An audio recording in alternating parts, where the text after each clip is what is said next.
இங்க வந்து கோயம்புத்தூர்ல மாட்டிக்கொண்டிருக்கிறார் அண்ணாமலை அவர்கள்.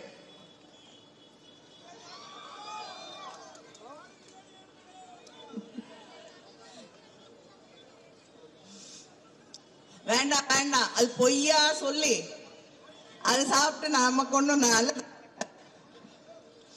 இப்படிப்பட்ட ஒரு வேட்பாளரை எதிர்த்து தான், ஆனா போட்டி 3வது இடத்துக்கு தான் அவர் போட்டி போடணும். வெற்றி என்பது திராவிட முன்னேற்ற கழகத்திற்கு என்பது அசைக்க முடியாத உண்மை. ஆனால் தினம் பேட்டி கொடுத்து தவறான விஷயங்களை, பொய்களை அள்ளி அள்ளி வீசிக்கொண்டிருக்கலாம். இங்க அருகில இருக்கக்கூடிய மருதமலைக்கு திமுக தான் கரண்ட் கொடுக்கலன்னாரு. 62லயே கரண்ட் வந்துருச்சு. திமுக ஆட்சிக்கு வந்தது 67. அவர் 20,000 புஸ்தகம் படிச்சவர். 5 வயசுல இருந்து படிக்க ஆரம்பிச்சிருந்தா கூட ஒரு நாளைக்கு 2 புஸ்தகம் படிச்சாதான் இத்தனை புஸ்தகம் படிச்சிருக்க முடியும். படிச்ச புஸ்தகத்திலயும் உண்மை இல்லை.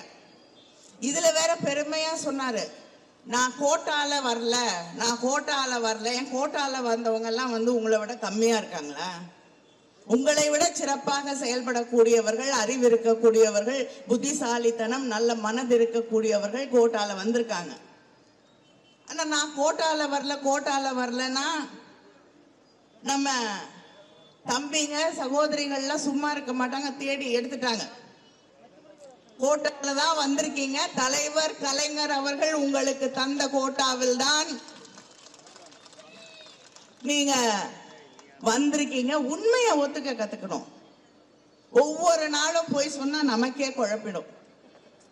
ஏன்னா அந்த கட்சி செயல்படுறதே அப்படித்தான். அந்த ஃபேக் பொய் நியூஸ் போடுறதுக்கே பிஜேபியில தனியா ஒரு அமைப்பே வச்சிருக்காங்க. நான் என்னுடைய சொந்த அனுபவத்தை சொல்லணும்னா, தூத்துக்குடியில காயல்பட்டினத்துல 19 தான் தேர்தல் வருது. அதுக்கு முன்னாடியே நிதி ஒதுக்கி கொடுத்திருந்தேன் ஒரு மருத்துவமனை கட்டுவதற்கு.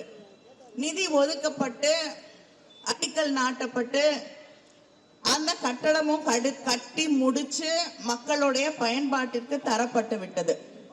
ஆனா அடிக்கல் நாட்டணும்ல, அந்த போட்டோவை எடுத்து போட்டு இவங்க எய்ம்ஸ் கட்டி முடிக்கல, எய்ம்ஸ் கட்டி முடிக்கலன்னு சொல்றாங்க.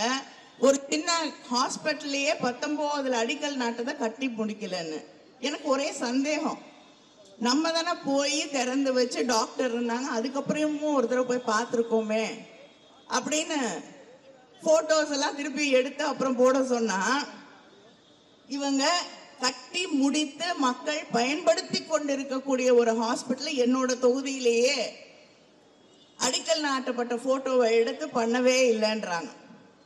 இப்படித்தான் ஒவ்வொரு இடத்திலும் பொய்யான செய்திகளை பரப்பி மக்களுக்கு இடையே, கிறிஸ்தவர்களுக்கும் இந்துக்களுக்கும் இடையே, இஸ்லாமியர்களுக்கும் கிறிஸ்தவர்களுக்கும் இடையே என்று பிரச்சனைகளை தொடர்ந்து உருவாக்கி இந்த நாட்டில் யாருமே நிம்மதியா அமைதியா வாழ முடியாது, வாழக்கூடாது என்ற அந்த நிலையை இவர்கள் உருவாக்கி வச்சிருக்காங்க பிஜேபி.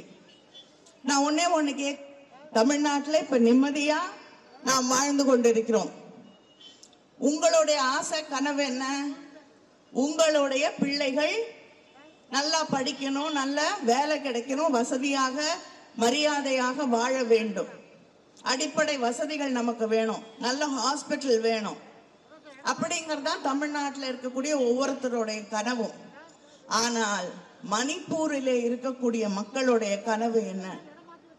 என்னுடைய பிள்ளைகளை நான் உயிரோடு பாதுகாக்க வேண்டும். என் பிள்ளை காணும், உயிரோட திரும்பி வருமா வராதா? வந்தா போதும், வேற ஒண்ணுமே வேண்டாம் என் வாழ்க்கையில. என் வீடு நான் திரும்பி என்னைக்காவது ஒரு நாள் என் வீட்டுக்கு இந்த முகாம்ல இருந்து திரும்பி போக முடியுமா? முடியாதா? என் அம்மா அப்பா என்னோட இருக்காங்க, இந்த முகாம்ல மருந்து மாத்திரை வாங்க முடியல. இதுதான் பிஜேபி ஆட்சி செய்யக்கூடிய மாநிலங்கள்ல இருக்கக்கூடிய மக்களுடைய மனநிலை. என் பிள்ளைங்களை பாதுகாப்பா வச்சுக்கிட்டா போதும், அடுத்த தலைமுறைக்கான எந்த கனவுகளும் இல்லாமல், அடிப்படை வசதிகள் இல்லாமல் தவித்துக் கொண்டிருக்கக்கூடிய ஒரு நிலையிலிருந்து இந்த நாட்டை நாம் மீட்டெடுக்க வேண்டும். நம்முடைய அண்ணன் தளபதி சொல்லுவது போல இது மீண்டும் ஒரு சுதந்திர போராட்டம் என்பதை நாம் மறந்துவிடக் கூடாது. இங்க இத்தனை சகோதரிகள் இருக்கீங்க. இந்த ஆட்சியில தான் நாரி சக்தின்றாரு பிரதமர், பெண்களுடைய சக்திங்கிறாங்க. பாரத் மாதாக்கு ஜெய் என்று எல்லா இடத்துலயும் பேசுறாங்க. ஆனா இந்த ஆட்சியிலே பெண்களுடைய நிலை என்ன? மணிப்பூர்ல 2 பெண்கள் 1000 பேரால் துன்பப்படுத்தப்பட்டார்கள், பாலியல் ரீதியாக கொடூரமாக நடத்தப்பட்டார்கள். போய் ஒரு நாள் போய் பிரதமர் அவங்களுக்கு எப்படி இருக்காங்கன்னு கேட்டிருக்காரா? இல்லை. இந்த பிஜேபி நாடாளுமன்ற உறுப்பினர்கள்ல 44 நாடாளுமன்ற உறுப்பினர்கள் மேல பாலியல் குற்றச்சாட்டுகள் இருக்கு. எம்பிக்களாக இருக்கக்கூடியவர்கள் மேல 44 பேர் மேல பாலியல் குற்றச்சாட்டுகள் இருக்கு.